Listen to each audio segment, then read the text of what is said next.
안녕하세요. 이제 진짜 가을이 되는 것 같습니다. 비가 내리고 갔더니 날씨가 이제 좀 쌀쌀해졌네요. 이제는 반팔 말고 이제 긴팔 옷을 입어야 될 것 같습니다. 가디건 같은 것도 필요한 것 같고요. 뭐 이제 어느덧 이제 9월도 이제 한 3분의 2 이상이 이제 지나갔습니다. 이제 곧 10월이 닥친다고 하는데요. 올해 이제 추석은 예년하고 다르게 유난히 좀 분위기가 많이 가라앉을 것 같습니다. 경기가 안 좋아서 이자 부담 때문에 혹은 이제 월급이 줄어서 힘들어하는 사람이 많을 것 같은데요. 그런 얘기들도 많습니다. 추석 지나고 나면 대거 잘려 나갈 거라는 얘기도 많이 나오죠.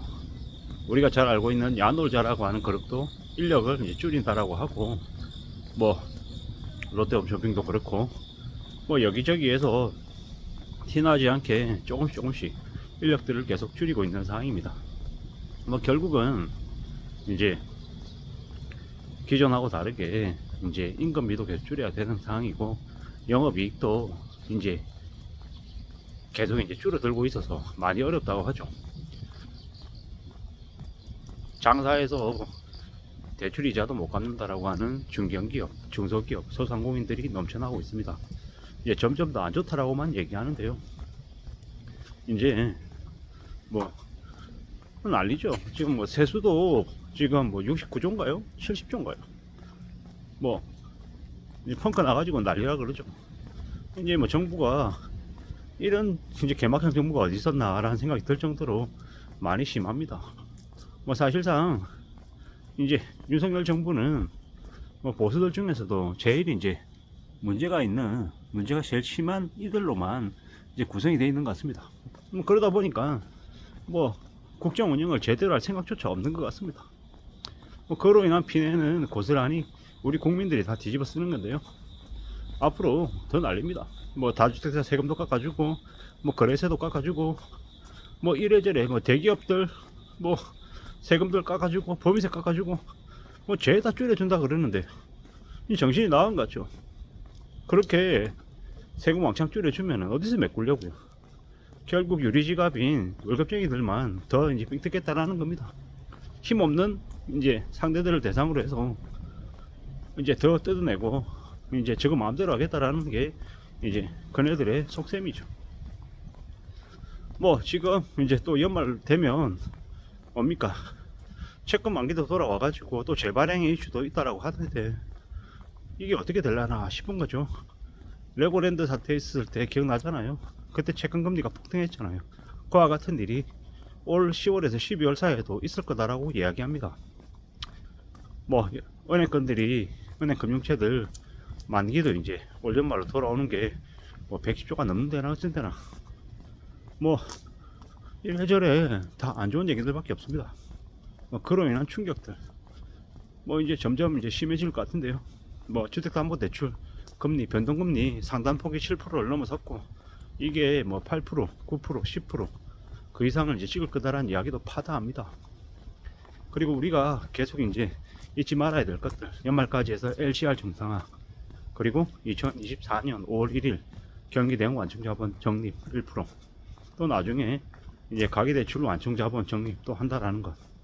뭐 그러면 23년 뭐 말도 말이지만 2024년에 또 시중금리가 한 2, 3% 올라가는 건 그냥 상식이 되어 버리는 거죠.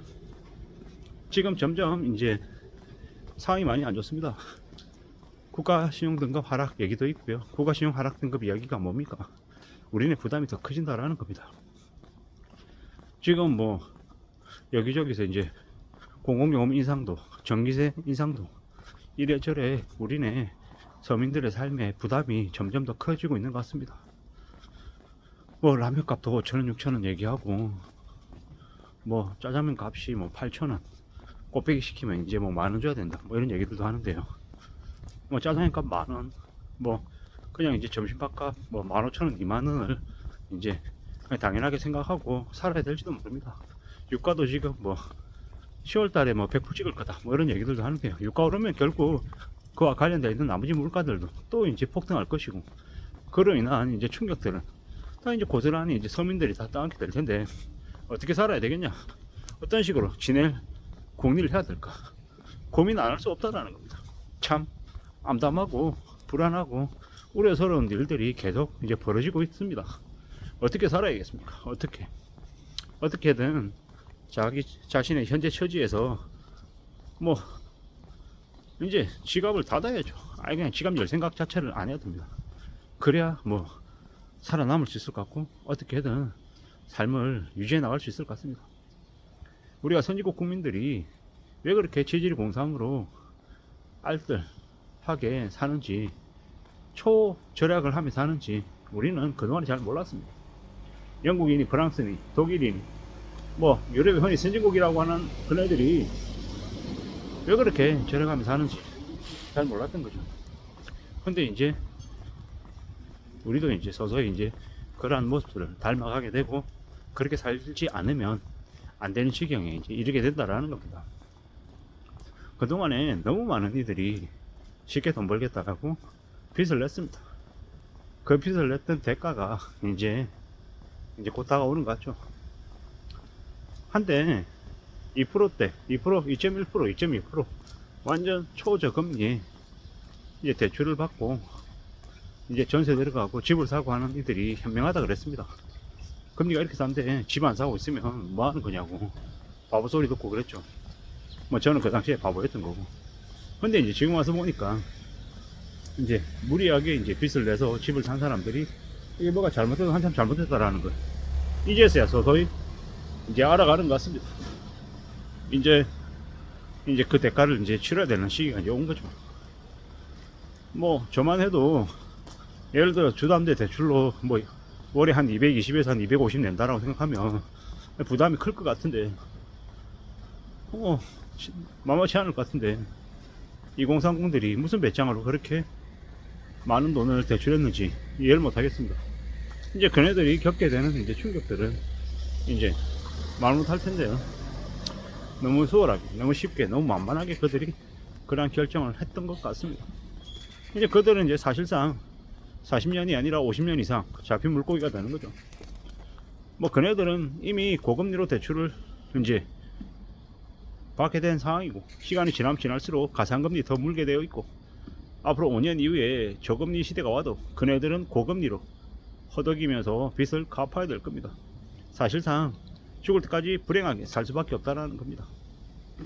참 앞으로의 우리네 삶이 더 어려워질 텐데 더 힘들어질 텐데 마음 단단히 먹고 아예 지갑을 닫고 살아야 될 텐데 참 걱정이 이만저만이 아닙니다.